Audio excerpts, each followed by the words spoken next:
ভারতীয় বার্তা সংস্থা পিটিআইকে সম্প্রতি একটি সাক্ষাৎকার দিয়েছেন অন্তর্বর্তী সরকারের প্রধান উপদেষ্টা ড মুহম্মদ ইউনূস। এই সাক্ষাৎকারে সাবেক প্রধানমন্ত্রী শেখ হাসিনা, সীমান্ত হত্যা এবং তিস্তার পানি বণ্টনসহ বিভিন্ন ইস্যু নিয়ে কথা বলেছেন তিনি। তবে পিটিআইকে দেওয়া সাক্ষাৎকারটি ভালোভাবে নেয়নি ভারত। ভারতীয় কয়েকটি সূত্র সংবাদ মাধ্যম হিন্দুস্তান টাইমসকে এ তথ্য জানিয়েছেন। নাম প্রকাশে অনিচ্ছুক একটি সূত্র বলেছেন, এই সাক্ষাৎকারের কারণে জাতিসংঘের অধিবেশনের ফাঁকে ড ইউনূস ও ভারতীয় প্রধানমন্ত্রী নরেন্দ্র মোদির মধ্যে কোনো দ্বিপক্ষীয় বৈঠক নাও হতে পারে। হিন্দুস্তান টাইমস জানিয়েছে, জাতিসংঘে মোদির সঙ্গে ড ইউনূসের বৈঠকের আয়োজন করতে গত সপ্তাহে ভারতকে একটি প্রস্তাব দেয় বাংলাদেশ। এ নিয়ে এখনও ভারত থেকে কোনো আনুষ্ঠানিক জবাব আসেনি। কারণ নিউ ইয়র্কে মোদির দ্বিপক্ষীয় বৈঠকের বিষয়টি এখনও চূড়ান্ত করা হয়নি।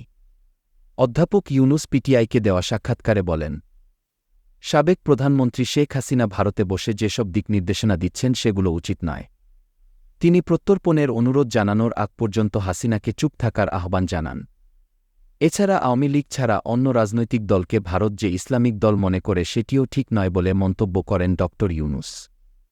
গত ৫ আগস্ট ছাত্র জনতার অভ্যুত্থানের মুখে দেশ ছেড়ে পালাতে বাধ্য হন শেখ হাসিনা। ওই দিন তিনি ভারতের দিল্লিতে আশ্রয় নেন।